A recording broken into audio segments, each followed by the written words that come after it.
Years ago.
Good evening. I want to welcome you to Whittier Regional Vocational Technical High School School Committee meeting on November 6th, 2023.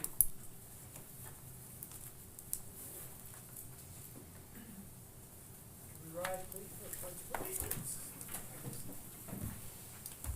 I pledge allegiance to the flag of the United States of America and to the republic for which it stands, one nation, under God, indivisible, with liberty and justice for all.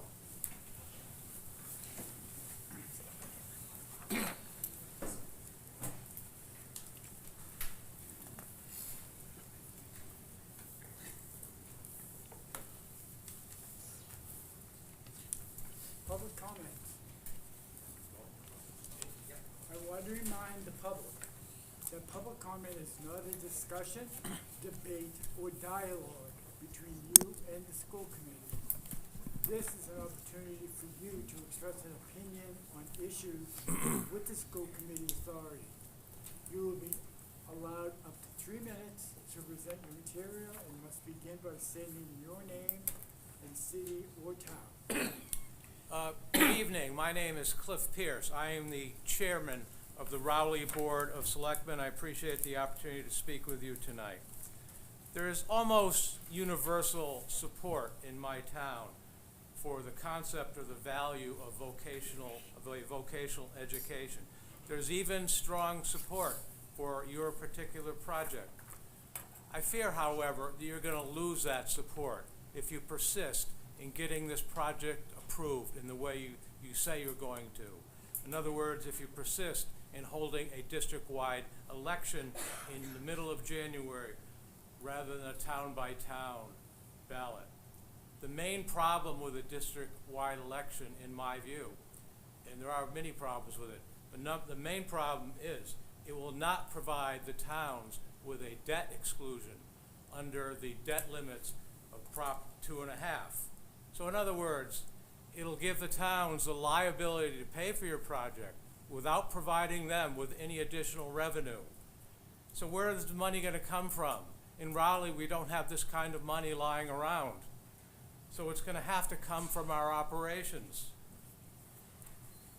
Meaning there will be cuts to services if you pass this in a district-wide election. We may have to close our public library.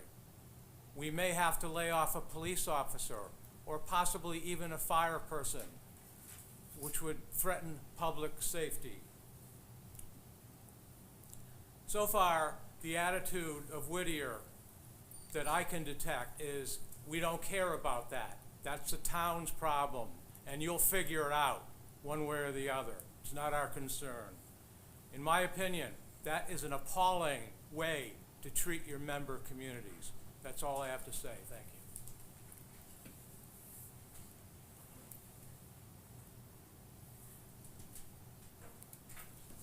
Good evening. My name is Sean Reardon from Newburyport, Massachusetts. I'm actually the mayor there. I love being on this side of the mic, I think, instead of being there tonight. I'm missing my own school committee meeting to be here because I thought it was important. I'll echo some of the things that Raleigh just mentioned, but I'll also say I am a huge supporter of vocational education. I think I've been here 5 times since I've been elected mayor. I've got a son who's in 6th grade who definitely is leaning towards the trades. But you know, the way this is set up right now, it's just not fair. And I know it's a daunting task. Unfortunately, I wish there was a little bit more collaboration, because I feel like the 11 communities could be out there helping you try to get this money right now. Instead, you are going to turn 11 communities against you if you move forward in the way you are. And that is with this district-wide vote opposed to a town-by-town vote, a city-by-city vote tied to some sort of debt exclusion, because there is no financial mechanism attached to this. I know Newburyport, we have 29 kids currently that go here. Our bill right now would be $30 million, or $60 million over the life of the loan. That's just not sustainable. You know, unfortunately, housing is a huge issue here in Massachusetts, so housing prices are going up, up, and up. Newburyport, we're gonna see another 14% increase in our assessments this year. So our taxes are already going up, and now you're gonna throw another $300, $400 on top of it. I don't have the answers, but I would love to work with you and try to find them. You know, we have 11 communities. I'm pretty sure 10 are on board right now, and 11 is gonna have a big election tomorrow, and we'll see where that 11th one lands as well. But it's just a shame that all the good work that's being done here is gonna get dragged through the mud the next couple months because of the way that this vote is being set up in this unfair manner. Like I said, I think we all want Whittier to succeed. We all know that things need to be done here. Unfortunately, the acts of 1967 created the school. The state built this school. This wasn't an individual towns that built this school. But unfortunately, 50 years later, saddling these communities with this debt is just not sustainable. So I hope you consider that. I was on your website today. Unfortunately, none of your contact information is on the website. So if I can make a suggestion, I think you all should have phone numbers and emails that the public can reach out to you on your website. But I read on here, proudly serving our 11-member communities. So I think if you are proudly serving them, I hope you listen to them over the next couple weeks. Thank you.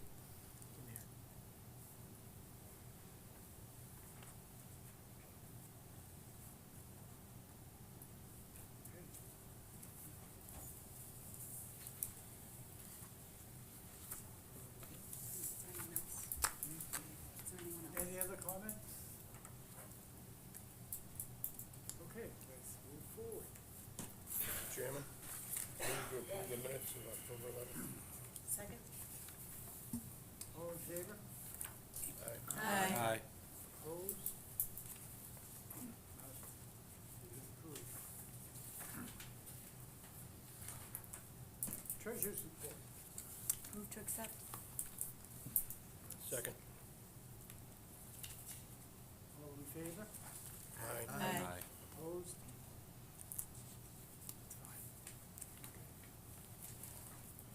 Old business, there's no old business posted. Zelinski, are you ready? This is our student representative. Good evening, everyone.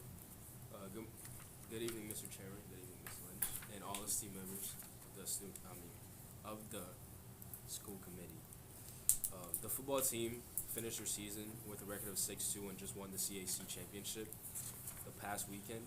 They will be playing in the quarterfinals of the state vocational playoff sometime next week. The boys soccer team wrapped up their 2023 season with a record of 8, 9, and 1, which is a good step in the right direction. The girls soccer team ended their season on Monday. They moved into a higher division with a record of 5, 9, and 1. And the girls volleyball team finished the regular season with 10 wins and 10 losses. They qualified for the state tournament but lost to a strong team, so their season is now over. The boys and girls cross-country teams have wrapped up their seasons and will now go to the divisional meet. Their top highlights for the year were their top girl being named MVP of the CAC League and their top boy setting a new record for the school at the state vocational championships. For the clubs, the United Nations Club continues to meet regularly on Tuesday afternoons.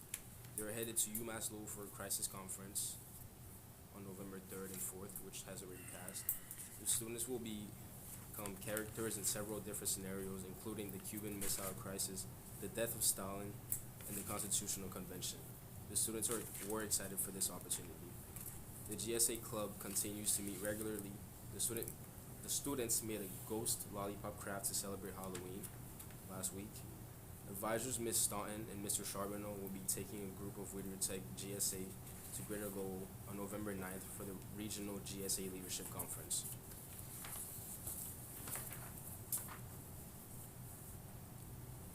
In October, the Multicultural Club enjoyed a presentation by a junior who spoke about her journey from San Francisco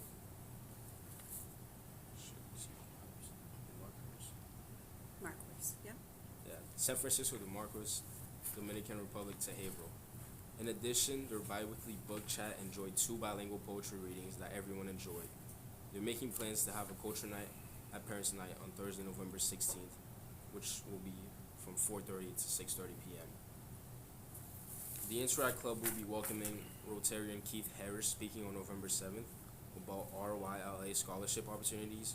On November 9th, members and their advisors will be joining Superintendent Lynch and Ms. Crosby on the Rotary Annual Veterans Breakfast at Haverhill Country Club, where Whittier Tech students will be singing the national anthem. The Chess Club is in the midst of completing the first tournament of the year.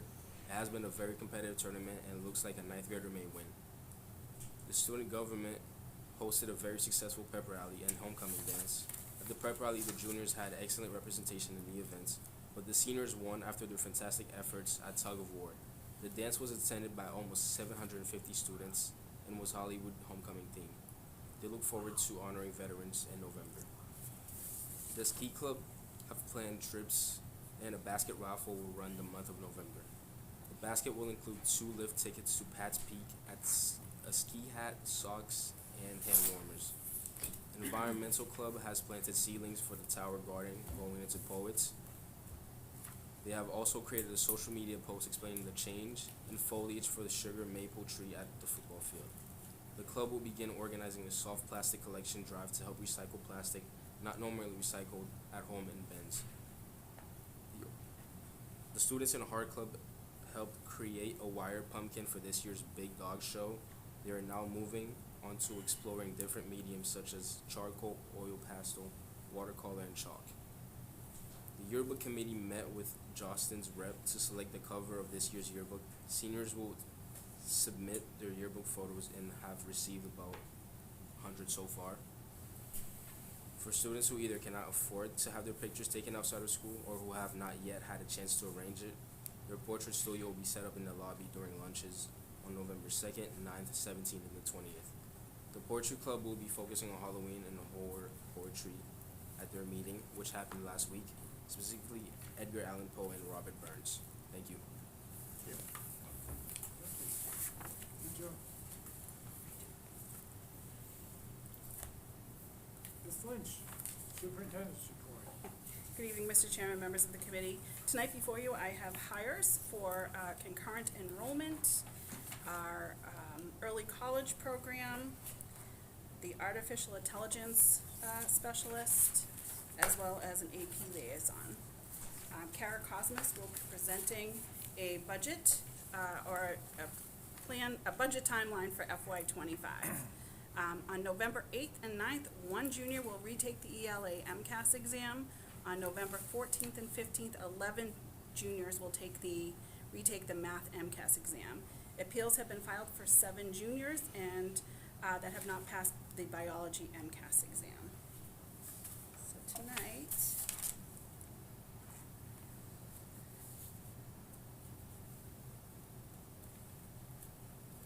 give me 1 second. I just want to give you a brief update on the school building, because I have some great news to share.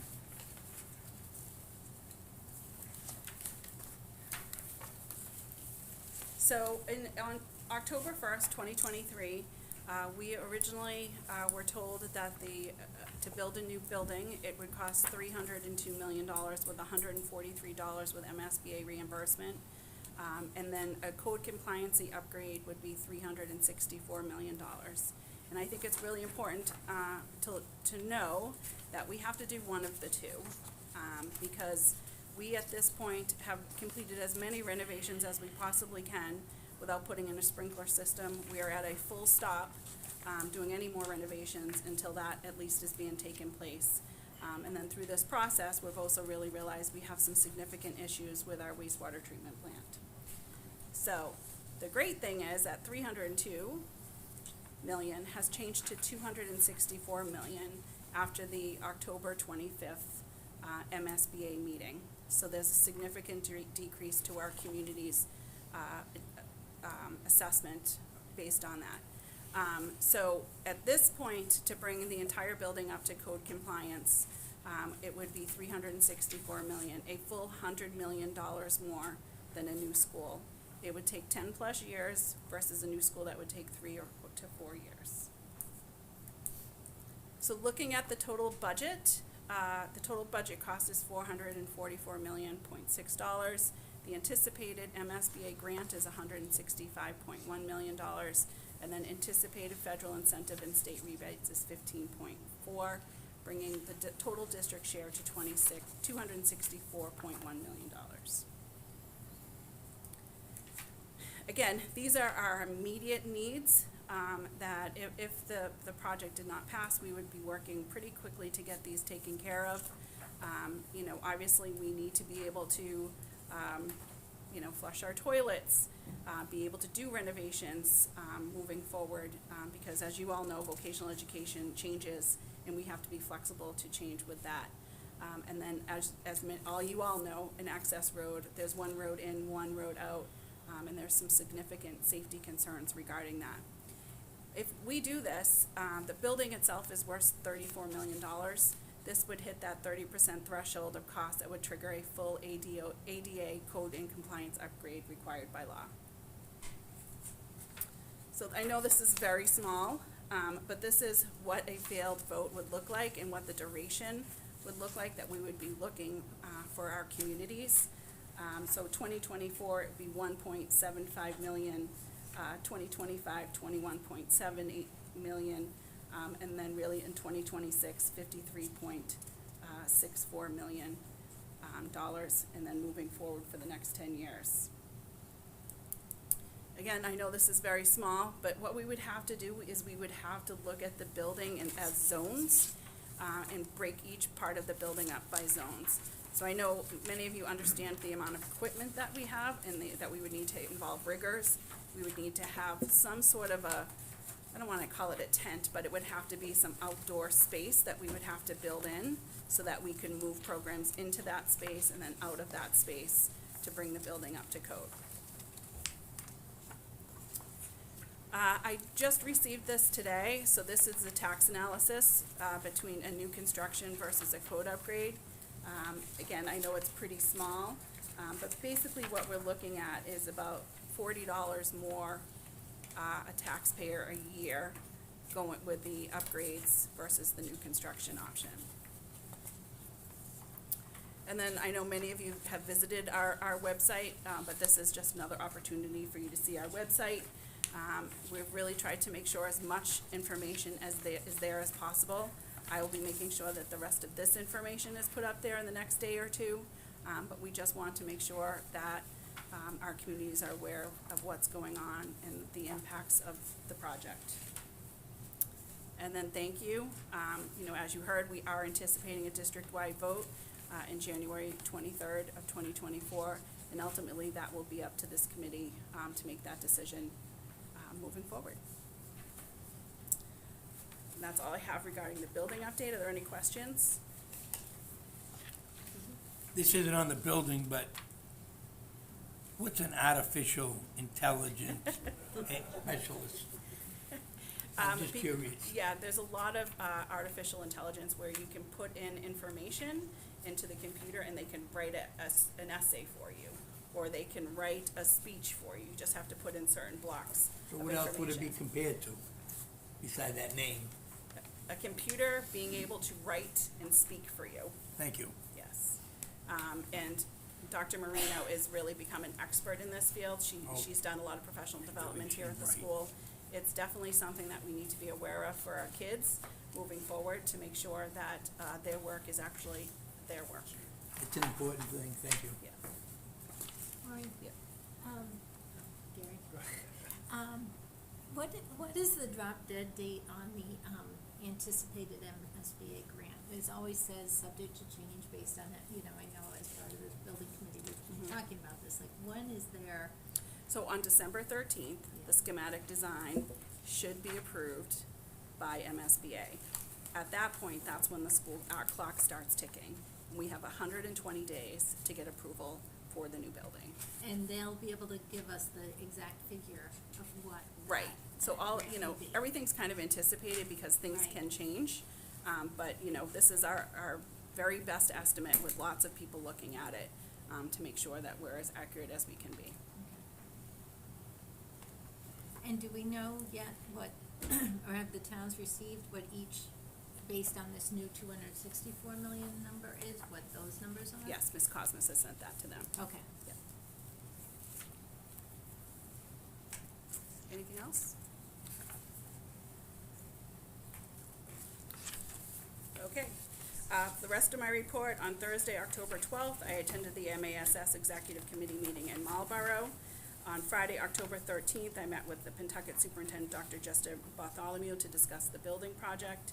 On Monday, October 16th, I attended the Salisbury Selectmen meeting along with Ron Fitzgerald, Kara Cosmas, Chris Leganis, David Sandin from Left Field, Doug Roberts from JCJ, and Christy Lyons from Consigli.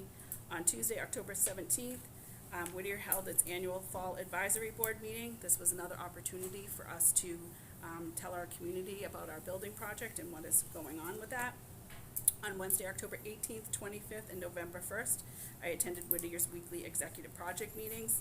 On Thursday, October 19th, we had a city and town clerk meeting here at Whittier to discuss the anticipated district-wide vote for January 23rd.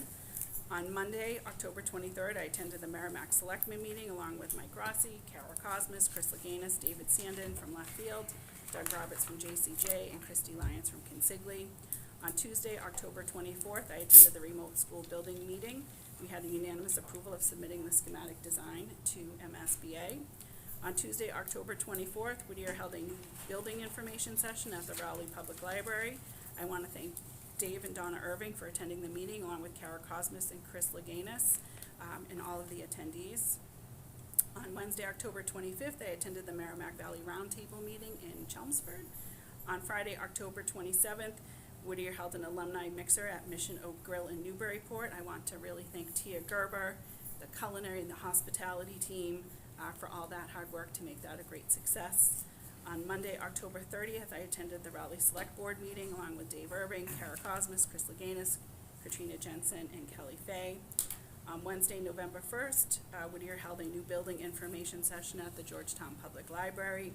Yesterday, November 5th, we had our annual open house, and there were many interactive displays, principals meeting, and admissions was discussed, and then we also did another informational session on the building project. Any questions? Yes. You mentioned the Hall of Fame. I didn't mention the Hall of Fame. Wow, how'd you forget that? I The didn't. 50-year anniversary. Thank you for reminding me. Whittier Tech had its first Hall of Fame dinner Mr. Murphy, do you remember the date? It was last. It was October 13th. It was Friday the 13th.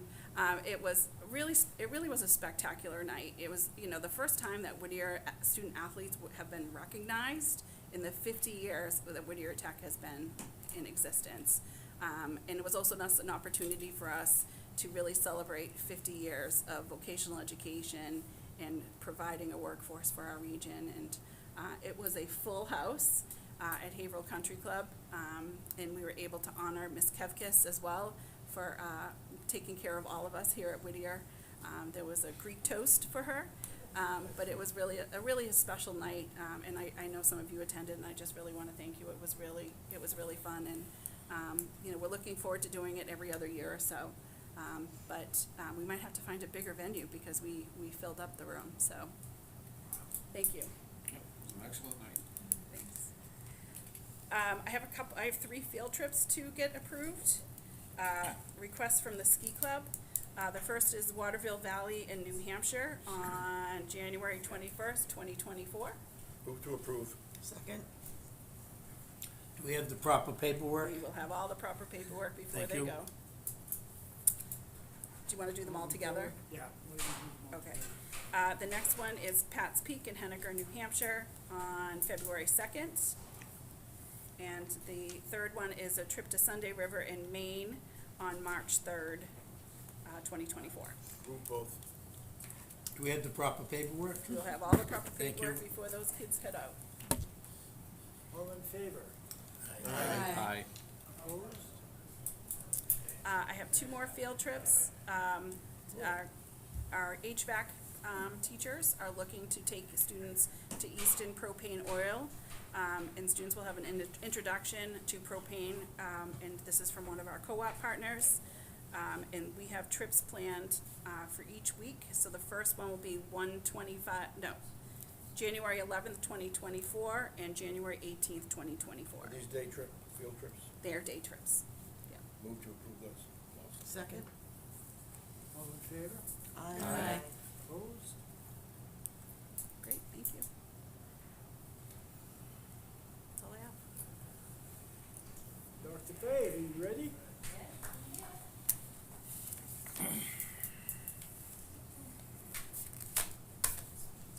All of you remember, this is Dr. Kelly Fay. She is our coordinator of curriculum and staff development.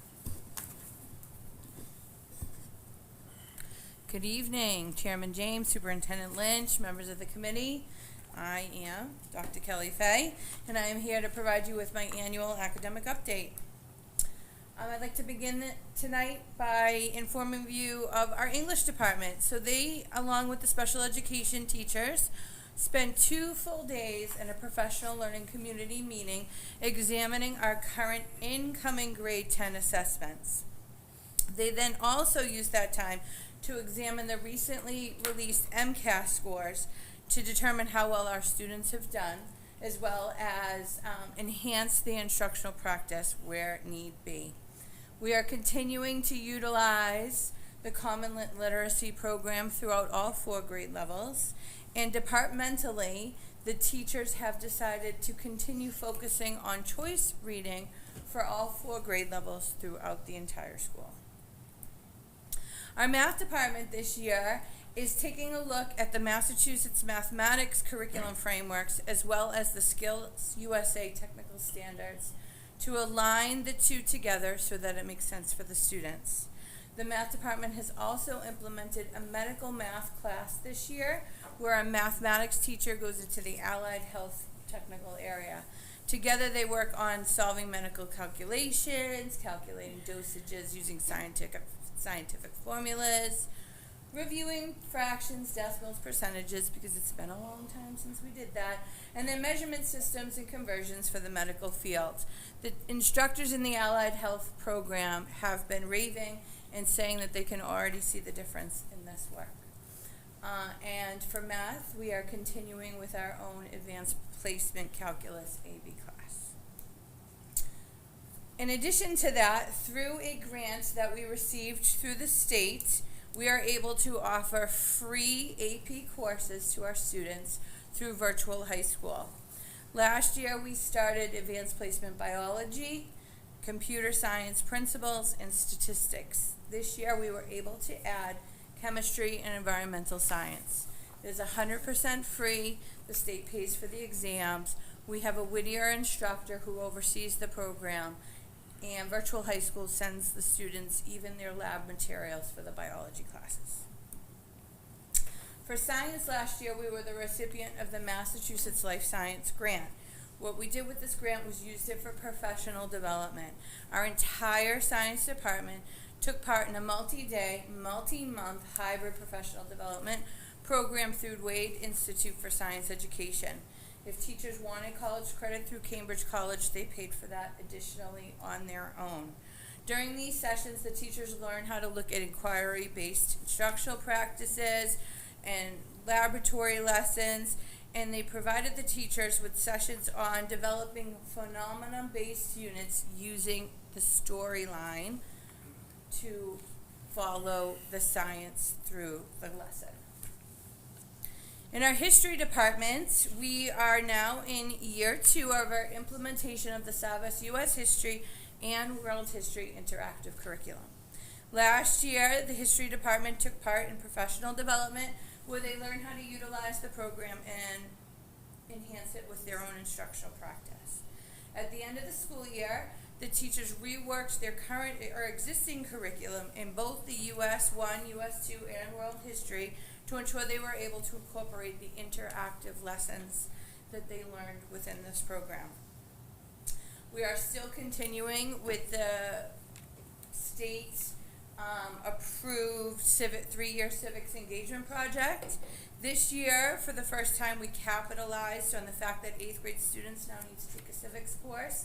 So when students came in for their orientation, we provided them with a planning and organizational document that they could utilize throughout the summer to help them begin the process so that when they arrived in September, they were already thinking about what they wanted to do for their civics engagement project. Finally, History's department goal this year is to increase civics participation and promote good qualities for citizenship. They are introducing the voter registration process to all students who are old enough to vote, and they are working in conjunction with the Skill USA advisors to do this. For our English Language Learners program, last school year we had 12 students receive the state seal of biliteracy. 2 students received an award with distinction. Students who earn the state seal of biliteracy demonstrate the English and world language skills that are necessary to succeed in a multilingual, post-secondary, academic, and professional settings. Students of all language backgrounds, English learners, former English learners, students who grew up speaking a foreign language, had the opportunity to take this exam. Many colleges and universities throughout the Commonwealth also award credit and placement options for students who have earned the state seal of biliteracy, and the state of Massachusetts also awards a voucher to take a teacher test to the students who receive the state seal of biliteracy. We are in our 2nd year of our official designation of our early college program with the state of Massachusetts, and we offer this through our juniors and our seniors. Juniors take English Composition 1 in the fall and Introduction to Psychology in the spring. Seniors take English Composition 2 in the fall and Introduction to Sociology in the spring. Students also have the opportunity to take additional classes throughout the summer, during winter sessions, and even at the end of the school year. Students have taken it in a hybrid format as well as asynchronously, which is fully online with the instructor at Northern Essex. By graduation, a majority of our participating students earn at least 12 college credits or more. And last year, we had 1 student earn her associate's degree at graduation. We are also very lucky enough, through our ESSER grant, to offer the following AP classes through an online learning platform. All of the students who have opted to take this class are taking it as an elective class, and they are in the 12th grade. Excuse me. For the vocational education side, At the state level, they are in the process of re-examining all of the curriculum frameworks. They have convened statewide meetings for a new revision process for the workforce skills and knowledge demands that employers want. The state has asked our vocational coordinators, as well as vocational coordinators and superintendents throughout the state, to share surveys with our advisory board members so that the state can actually obtain real-world information that what employers need for their students to be successful, and then they're going to format the frameworks around those needs. Once that happens, we will always, as we always do, then take a look at what we are offering and rework our curriculum where need be. This school year, we added 2 new electives, Skills USA Career Essentials and Communication Skills, and Wellness Lifetime Activities. At the end of the school year and the summer, our teachers created and wrote a curriculum for both of these classes. This past spring, we overhauled our entire advisory program. Historically, our advisory program was the same curriculum for all 4 grade levels, and we had to rewrite it every year. This year, our curriculum is now based on the students. All the students receive the same curriculum. All the 9th graders receive the same curriculum, then the 10th graders and 11th graders and 12th graders, and it is based on the needs of the student. 9th graders really talk about exploratory, picking a shop, meeting new people, things like that. So they're things that are meaningful to the students and will carry with them. The other good thing is that the teachers stay with the same advisory group for all 4 years while they're here. So they develop relationships. The teachers also, by the end of the 4 years, will have an opportunity to learn and know what every student has to do in all 4 years to be successful here at Whittier. And this is in alignment with my CAP, which is my Career and Academic Plan, which is a planning tool put out by the Department of Education to help students plan for their future. Last year, we were also a recipient of the, from the Commonwealth of Massachusetts, we were awarded the Financial Literacy Planning and Implementation Grants, and we used this to organize a Credit for Life fair for all grade 11 students. The marketing and business technology shop really took a hold of this and ran. Their instructor, Linda Sarno, was integral in planning the whole thing. We brought in a guest speaker, and what was absolutely amazing is that the 3 students from marketing took this to the Skills USA in Atlanta, Georgia, and won gold nationally for this process. Finally, professional development for staff throughout the year. This year we ran our professional development in a carousel format. The teachers rotated about every 20 minutes to a different session. These are the sessions that we ran over 2 different half days. What the feedback from the teachers is that it was one of the best professional developments that they were able to receive, because they were able to get up and move every 20 minutes. They were able to hear what they needed to hear. There was no fluff thrown in. It was getting down to what they needed to know. They got up, they were able to move to get to the next thing and learn what the next thing that they needed to learn. That's it. Any questions? Thank you. How is your curriculum developed here? So we use the Massachusetts Curriculum Frameworks Right. as the guide for everything that we do. And then, excuse me, our teachers convene teams and they examine the framework based on what needs to be updated at that moment in time. So they examine the frameworks, they examine what we need to know. So for example, we have the new history program that we utilize, so they took a look at the frameworks, how the new curriculum aligned to where the frameworks needed to be, and they used the frameworks as the guide. And then you're doing the same with math and the skills. Yes, anytime we do the frameworks are our guide. The materials are not our guide. The frameworks tell us what the students need to know and be able to do by the end of the course, and the materials just supplement that. Thank you, Dr. Fay. A couple more questions, if Sure. you don't mind. The ESSER money is paying for AP. Yeah, which AP? The AP The new ones? courses? Yeah. So No, so we have our own AP math class, that's district. Then we had the, Did I not hear? Yep, hold on one sec, let me get to you. I got it right here, because we have a few going. So these ones are put out by the DESE STEM AP grant. So this Okay. is a specific grant put out by the state of Massachusetts for this. Then these AP classes are funded out of the ESSER grant through the Ingenuity. We have the Ingenuity Imagine Learning program. That's what ESSER pays for that program, which then has these classes. But isn't ESSER money going away this year? Yes, So what happens to these programs? I will defer that to the superintendent. I think that that's something we'll be looking at as a budget item.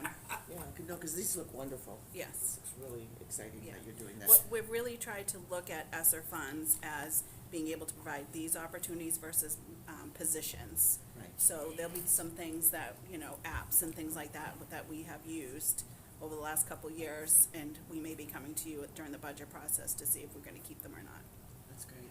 And finally, I just wanted to know, what about the 8th grade classes? What if they're not doing civics? That's okay. That's okay if they weren't doing civics. It's a framework of really getting them to think about it, it gave them an outline of what the civics project will be, what they need to think about, and get it. It's really like a brainstorming tool for the students to help them. So, and if they didn't, that's okay. Once they come into the 9th grade, we have students from 11 different communities, and within those communities there are multiple middle schools.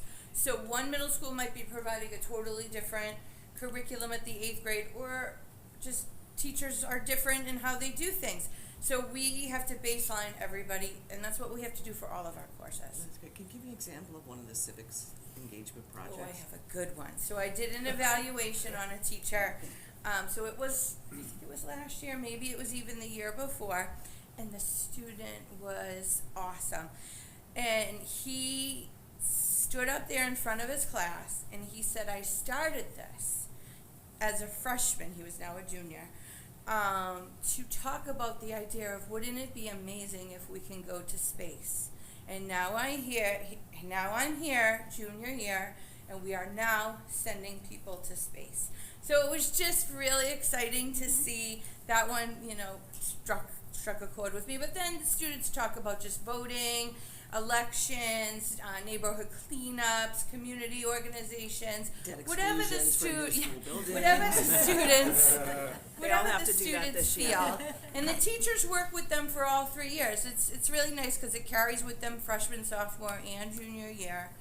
And they get to build and develop over time as they grow into more adults as well. Their, interests change, ideas change from freshman to 11th grade. So, Wonderful. Thank you so much. thank you. Oh, somebody else here first? I have a quick question. I don't know if it's for you, young lady, or the superintendent. We'll see. At the end of school, you did some questions, I think, from the teachers, and you asked for some surveys. Mhm. How did that go with part of this? Well, it was everything that we do, we surveyed our staff. So Yeah. we surveyed about professional development, we surveyed about curriculum, we surveyed And what did they about say school about safety. curriculum?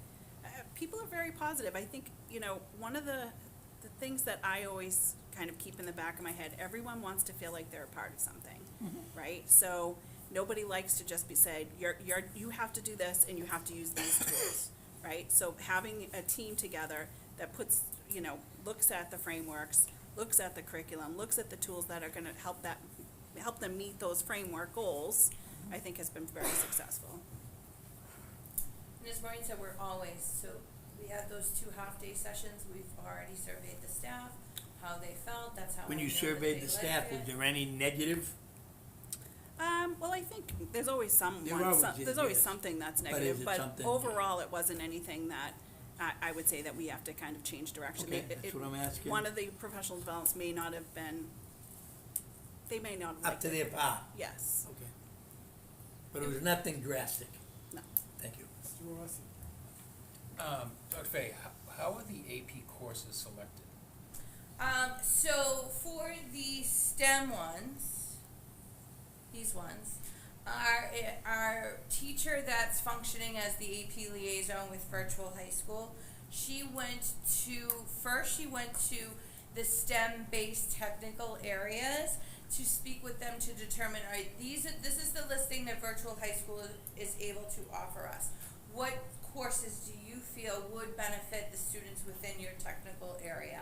And then we move from there.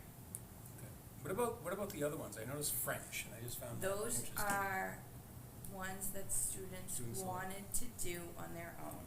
So those students are taking them as elective credit.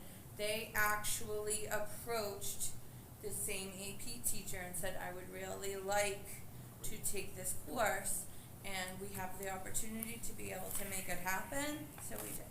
Super. And one other question was, for the early college, are those courses taken on campus? Yes. Or are they at NECO? So, they kind of go either or, right? For the intercession and the summer courses, they are taken there or online fully.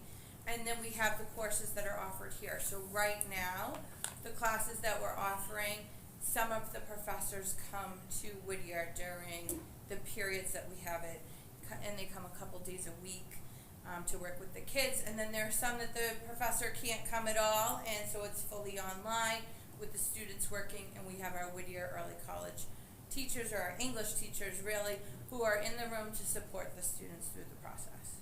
Great program, thank you. Yes, yeah. Yes. Yeah, Dr. Fay, just a point of possible help.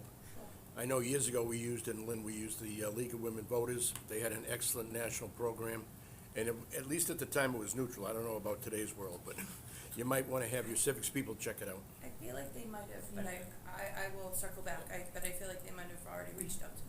We have used They it. did, yes, yeah, they did reach out to them. Thank you. Thank you. Any other questions, concerns? Okay. Thank you. Thank you, Dr. Fay. Excellent job. Great job. Mr. Leganis.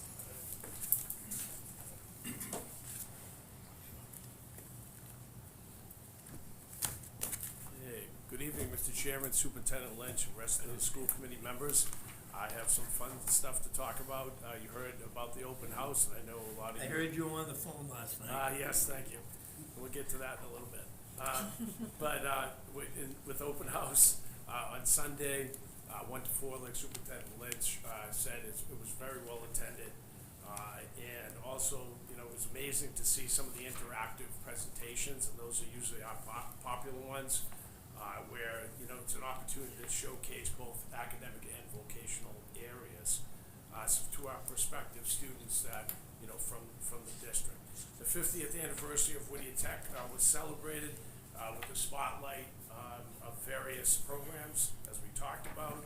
Highlights included, if you didn't show when you were there, Marine Tech program. They had a simulator. It was kind of cool. They were driving a boat in a simulator.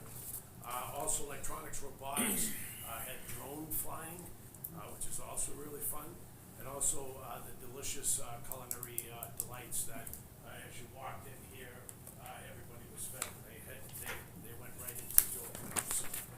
Quite a day. I just want to thank everybody involved, especially our vocational coordinators, Amanda Crosby and Paul Muskovitz, and the entire staff for their dedication once again and the diligent efforts in making this celebration quite a success. And thank you for all you that showed up from the school committee as well. Middle school tours, if you can believe it, they start tomorrow. And Triton is coming through the door. And then Amesbury on Thursday. And if you're interested in the schedule, I have the schedule of Newburyport's, and you can come up to me after, and I can tell you when your particular area is showing up. First quarter is also over. Report cards are going to be issued through Power School on Thursday. We have Friday off because of our Veterans Day. Also, our student government, speaking of Veterans Day, we're making announcements on Thursday that morning, Veterans Day. Our student government's going to talk in recognition of the staff members who have served our armed forces. Also, if you noticed when you were driving in the parade of flags, for the week preceding, this whole week and last week, I should say 2 weeks, a line of flags with name tags of veterans in the district are out there right now, and our big mega kitty as they follow into our Evan O'Neill Memorial as Ms. Santos and Ms. Gerber, for coming up with the idea, and it's something we're gonna do in the future. So far, so good. It's a lot of fun too in the morning when we recognize our vets. We talk about what branch of the armed forces, and our kids, our student government kids are gonna be announcing that. So, again, another great day at Whittier Tech tomorrow morning. Also, Coffee House, tomorrow night, we have our Coffee House presentation.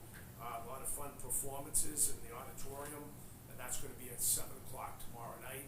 And we're gonna have that, again, like I said, in the auditorium, Coffee House, music and some poetry, and whenever we have some of the presentations. And we have some amazingly talented musicians. We have an after-school club that was put together by a bunch of our staff members, a jazz club, so you're gonna hear them if you show up. It's gonna be a lot of fun.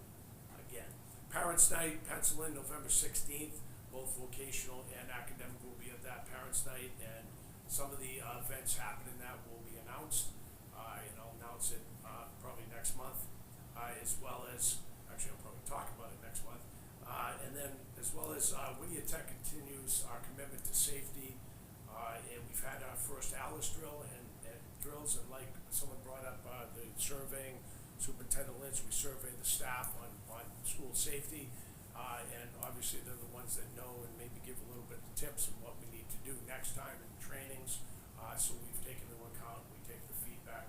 Whether we have negative feedback from the surveys or not, it does help us tweak up things, and we work as a team as usual. Our Booster Club is in full swing. We thank them.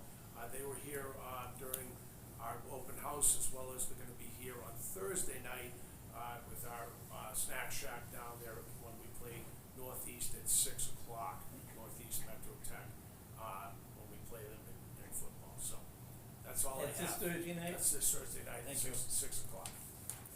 Yes. So, a couple of things.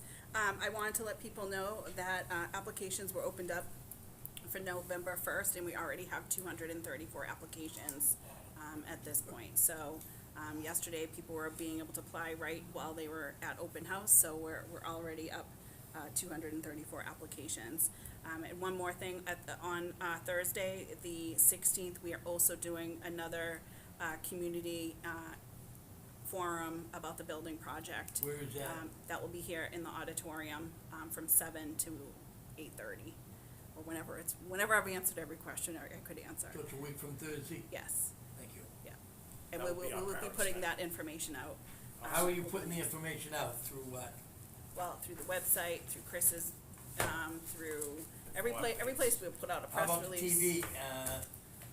Will they do anything for you? The TVs? I'll put it The out. local community TV? I'll put it out in the Sunday night message as well. All right. You'll hear it, I'll throw it out to everybody. Well, our people okay, but what about all the other people that don't get that phone call? Well, we'll try to have it videotaped too, so that Okay. it can be videotaped, and then we can You can upload put that it to right the. on community TV? Right. It's even better, thank Right. you. And one other thing, we have a city council meeting coming up in Yes. April. Mhm. Is that December? December, yes. I have one in every town. But I'm here for April. I know. Remember they were on our show? I don't agree with that, but Any other questions? Any other questions? Well, thank you, everyone. Thank you, Have a Mr. great evening. Thank you, Mr. Thank you. Ms. Cosmo? No, that changed. I don't think it's that. Excuse me, is that still at the library? We still gonna have one at the Haverhill Library plus No. City Council? no. I It's thought gonna, that got yeah. canceled, they got canceled. I did see something, Lisa sent me, thank you, Lisa. Good evening, Mr. Chairman, Superintendent Lynch, members of the committee. In your packet is the budget calendar. It follows the same schedule that we have done probably for the past 11 years since I've been here, but we have some new people, and I'll just briefly state kind of how it goes. Probably within the next week, I will get it prepped for input and send it out to the people who do the inputting of the budgets. It usually comes back to me around the beginning of December, and then the administration goes through it, and we make suggestions, adds, cuts, and all that. First pass of the budget is typically presented to the executive subcommittee, at the January school committee meeting. We will not have numbers from the state at that time. But this year, I expect that we will probably have numbers by the end of January. Last year it was March, close to March, because we had a new governor and it was delayed. But this year I expect them to come in hopefully around the same time, which is towards the end of January, which means February 13th, hopefully we can have what we believe are, the real numbers, or as close to the real numbers as we can expect. And again, we will go over it with the executive subcommittee at that point in time, make any changes that need to be made. On March 13th, that's right before the regular school committee meeting in March, we have an all school committee review of the budget where we go through all of the major categories and you ask questions and make comments. Then around March 15th, we will advertise for the public hearing, and then prior to the April school committee meeting, we will have the public hearing and hopefully approval. So that's basically it in a nutshell. Mister? I have a quick question. What are we looking at for buses this year? For what? For the buses. Well, what I'm hoping to do with the buses is we bought the 17 buses, as you know. We're going to look into leasing like a smaller number every year. So we're going to have a lease for 5 buses this year and 5 buses next year. We still own the 17. We still own the 17th, and we'll start to turn those in as trades. Because after 4 or 5 years. Right, we'll turn them in as trades. But I kind of learned my lesson. The 17 was great. But they don't give us much for them. No, we actually, We can get some good we money for usually do, but these will be older, so maybe not quite as much as we have. them. We say older, 5 to 7 years. Well, they might be 6 or 7 years old. But I learned my Those lesson, prices are going doing crazy. 17 at once. Prices are going crazy in the buses. Well, that's it. 17 at once was But you can't get 'em. unfathomable, and you couldn't get them. So hopefully we'll be better with 5. We'll keep you posted. Thank you. Okay. Are you moving away from diesel to more green? We looked at that.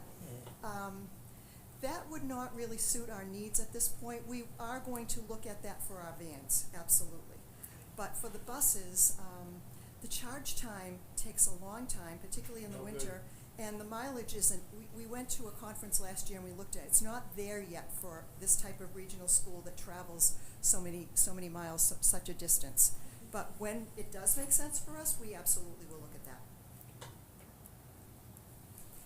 Yes. Jim, motion to approve the FY '25 budget calendar. Second. All in favor? Aye. Thank you. Opposed? That was quick.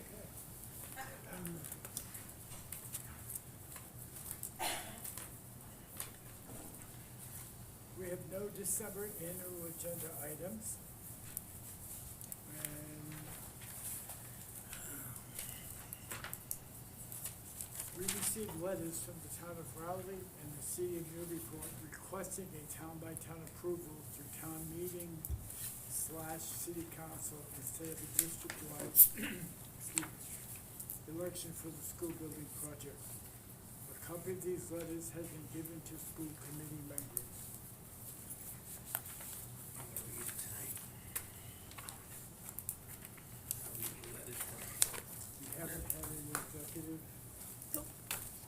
I have a quick question, Superintendent. If they're arguing that this is not a happy way for them, that they can't do a debt inclusion, is there anything precluding them from doing a debt inclusion or override at 2.5 after the fact? No. I mean, it usually comes to town meeting in April, May, June, whatever various districts have. So, I mean, if this was the vote, the way it goes forward, there's still nothing precluding them from holding a 2.5 vote. No, it sounds to me like they want Whittier Tech to to tie in the approval of the school building with a debt exclusion in all 11 cities and So towns. that would mean 22 votes. Yes. And it would have to be unanimous.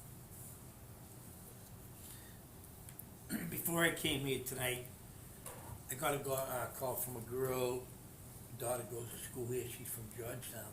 She said, Dick, have you gone on Facebook to look what Georgetown's saying? I said, don't even look at that stuff. It's all nonsense. So now Georgetown's up, and they're all up in arms. Well, they might be up in arms over different things. I mean, the not- bottom line is, it's a big project, and every city and town has other priorities, other than Whittier Tech, Still right? gotta deal with it. Well, I think that's the struggle, right? And I think every city in town, all these buildings were built in the 1970s, early 1970s, late 60s, and they're all coming apart at the same time. So the struggle is really real in these cities and towns. You know, we have a lot of towns that are looking at new schools or have just completed new schools. We have some towns that are looking at fire and safety buildings. Everyone is struggling right now, and I hear that every place that I go. I also know that we are one of the 11 cities and town schools, and something needs to be done here. And kicking it down the road is only gonna be more expensive. And, you know, we have had many meetings with municipal leaders. We have had many meetings with legislators. This has been going on since 2016 when we set up a Now they're all stabilization. coming out of the woodwork. We set up a stabilization account in 2016 for the sole purpose of looking at our school building and putting in statements of interest. You know, there have been meetings when people say we'd like to work with Whittier. There have been meetings that Whittier has not been at the table, where they have made decisions to go in a certain direction. So here we are right now. I'm more than willing to sit at any table and have any discussion with anyone. But if you're not gonna have us at the table and do things like this, then this is where we are. And it becomes contentious. Calm down, And it's not relax. Whittier Tech's. Relax. No, I'm not gonna be relaxed, I know. because this is something that, for the Whittier Tech and for the students and for the staff and for the region, that we are providing a workforce for this region, for the pushback like this, I get it. But we have to find a way to work together. I have a quick question. Scott, when did they build Constantino School? 40 years ago? Maybe 45? 70. All right, there you go. They're doing that over right now in Haverhill. How much is that, $100 million, 120? Yeah. 140 or something. But that problem is it was preventative maintenance. They didn't have any preventative maintenance. We have had it. We have all these other problems here. We have done everything that we possibly can to renovate this building, to use grants, to find ways not to come to our taxpayers of the region. And actually, in a meeting last week, they said, well, why didn't you? Because we would have been more aware. I'm like, I can't win. You know, we're using grants to try to make renovations and buy equipment, and because they weren't aware of our issue. And again, last year we had a meeting in November, and we told the town managers and the mayors what our potential cost for a new building would be. It was 0.9% off, okay? It was pretty darn accurate. And then we had a meeting again in the spring. In the spring, we talked about how we would get approval for the building project. I would say every one of them nodded and said, the way to go is the ballot question. But now things have turned because it's real. But we have sought input, we have had discussions, we have brought them to the table. They have not brought Whittier Tech to the table at this point. You've got it right here, the anticipated share, the rehab versus the district share. It's gonna cost over $150 million more. I mean, they don't wanna hear it. I don't think they believe it. They don't wanna hear it. I think that there's many that are talking about the regional agreement. And again, if you live in some of our more affluent towns, you can't afford to live there. But we are providing the workforce for your city or town, without a doubt. If anyone has had an electrician, a plumber, these are all things that we have to have. And the electricians and plumbers are all my age and older, and they're retiring. And so then what? Facebook isn't gonna clear up your plumbing, electrical. So this is where we are. We still got a couple months left.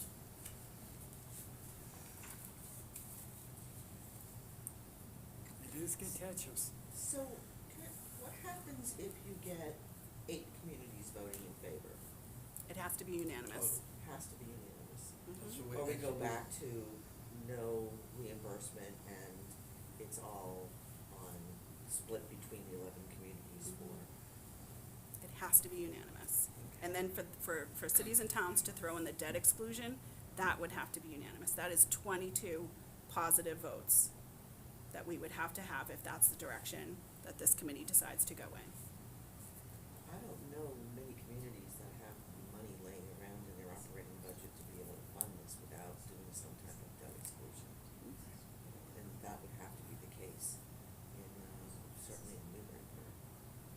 I'm sure in most towns, but again, we have been talking about this since 2016. We've Nobody been wants to talk- hear it. Everyone has other priorities. Yeah, but The when you second have, is- when you have houses worth 750,000, I One mean, point 2 billion. or more. The other sad thing is that I was in a meeting where someone suggested, well, just reapply. Forget it now and just reapply.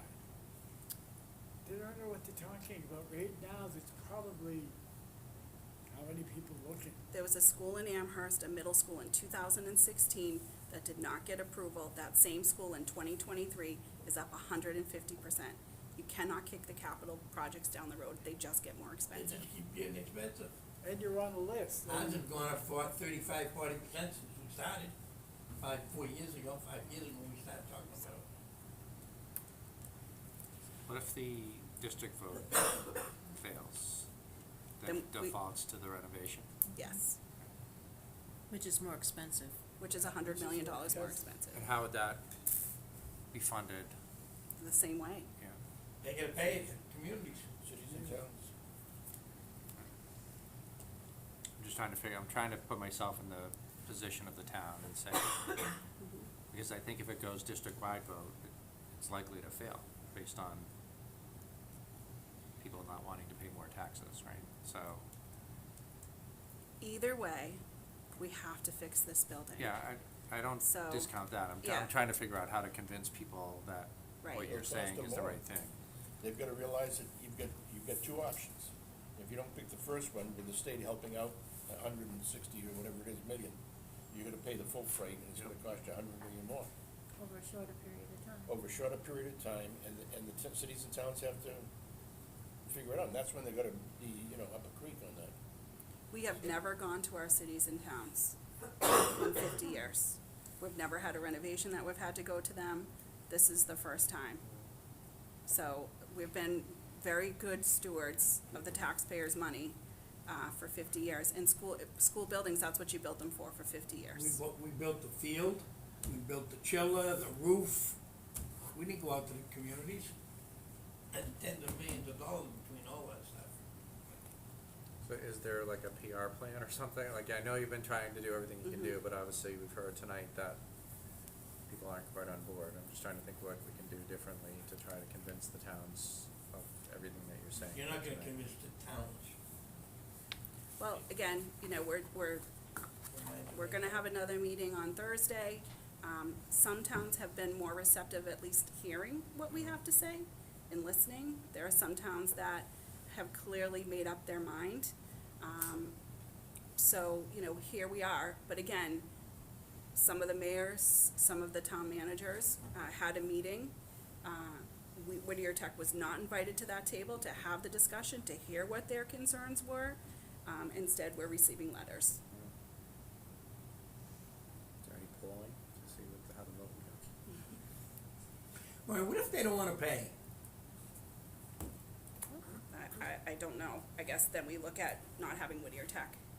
I mean, No. we have to do something, and so the cities and towns, it is taxpayer money that we're a school, right?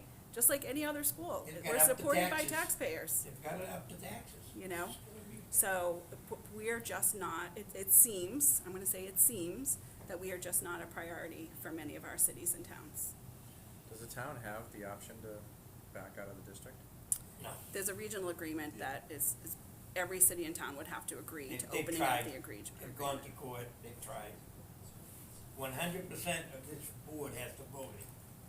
If they want out, 100%. I don't think that's gonna happen.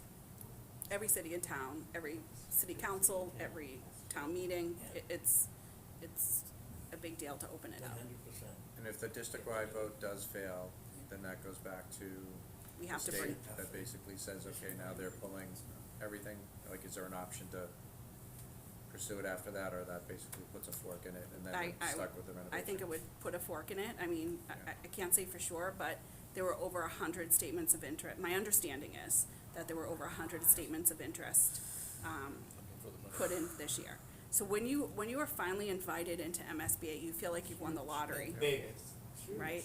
Yeah. $150 million. Right, and then, you know, I tell the cities and towns that we got 38 million more with MSBA, and it's still, Falls on deaf ears. yeah, so, you know, come in. It's gonna get better. Oh, we can hope for. Mr. Chair, Join the troop. Yes, Joe. question, we're very much supported by the Baker administration, and now we have a new administration.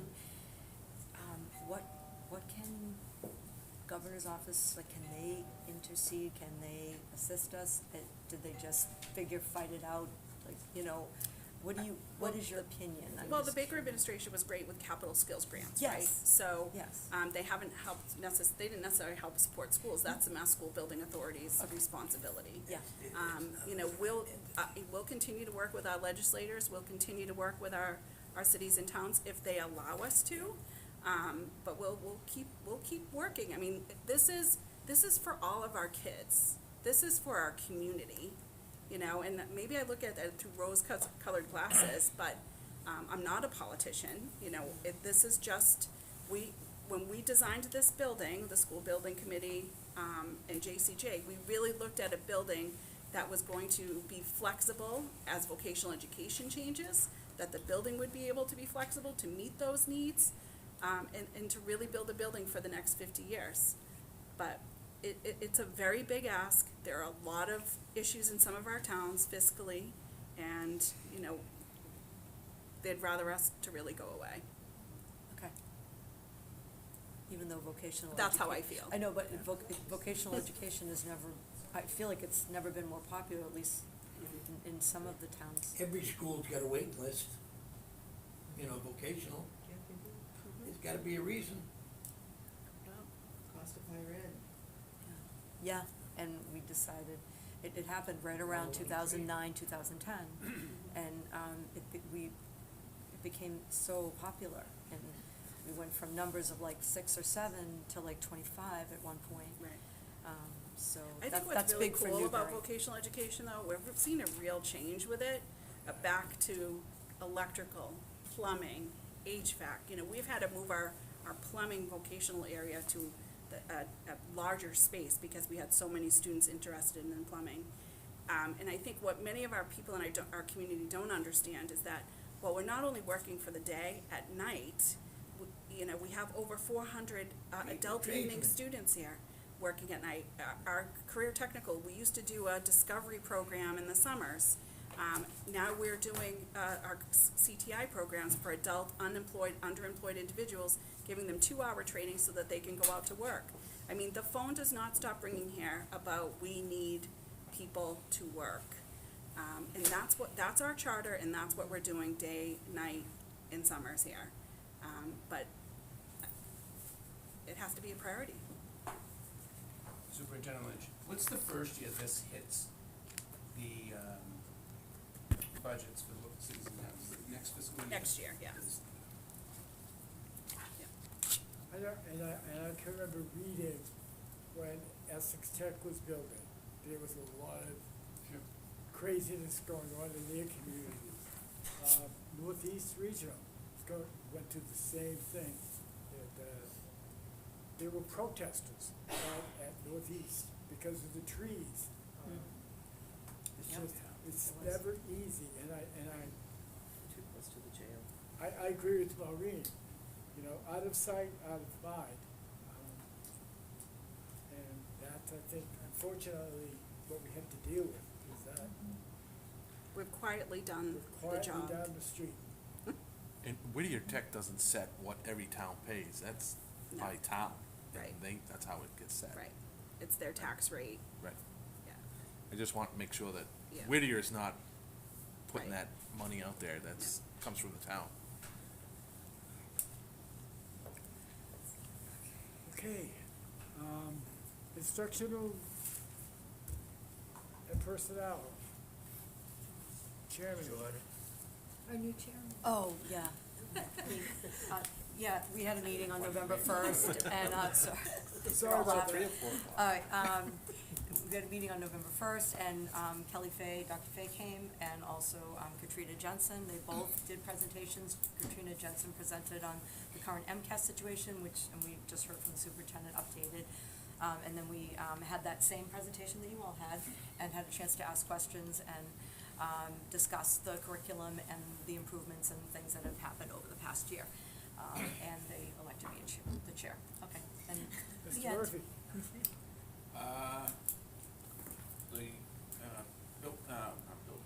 Plant operations has not met recently, and I don't believe there's any reason for a meeting in the Not near at this future. time.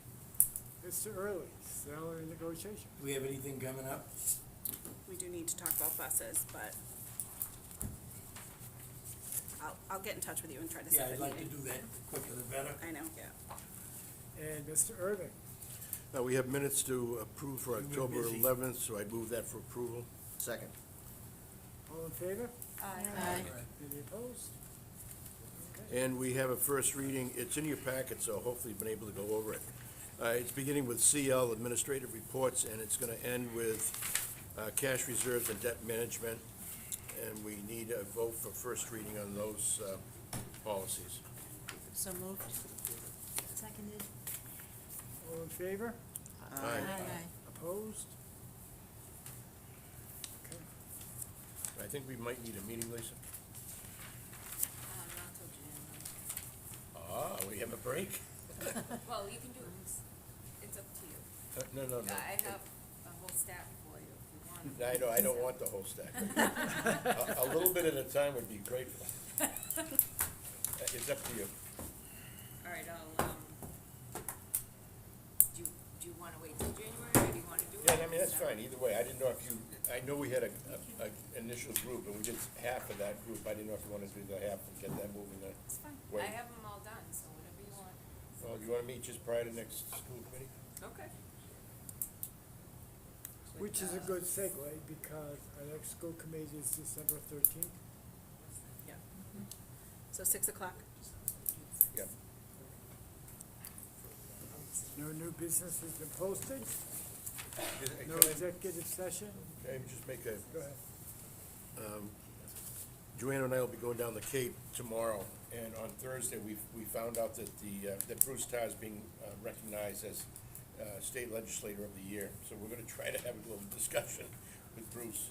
He's very receptive and he's very good. He's a good listener, and, you know, I don't know for sure, but I'm wondering if we got the 38 million more, if it might have been Bruce interacting with the MSBA. But anyway, we'll kind of represent you guys and have a little chat.